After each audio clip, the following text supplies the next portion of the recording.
Ricordo ancora il giorno in cui ci siamo viste per la prima volta. Eravamo l'ennesima generazione nata nel silenzio delle colline, dove anche il tempo impara ad aspettare. Facevamo lunghe passeggiate, a volte senza nemmeno parlare. Non avevamo nulla da dirci, o forse non sapevamo ancora cosa ci stessimo nascondendo.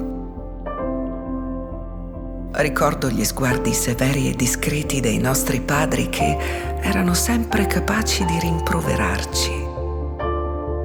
Tra queste colline l'amore non si dice e l'affetto diventa lavoro, perseveranza, eredità, terra.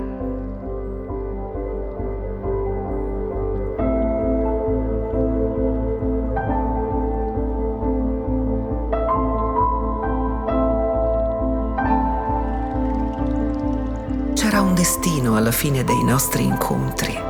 Era un destino al quale difficilmente ci potevamo sottrarre.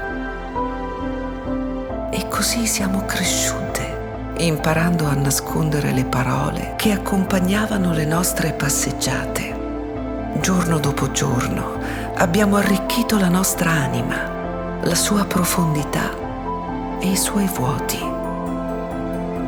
Anche il tempo da noi può imparare, basta aspettare, diceva mio padre. Abbiamo così aspettato, seppur distanti, quel momento che ci permetteva di passeggiare di nuovo insieme nel silenzio dei vigneti. Abbiamo un luogo qui dove trovano rifugio le anime di coloro che si cercano.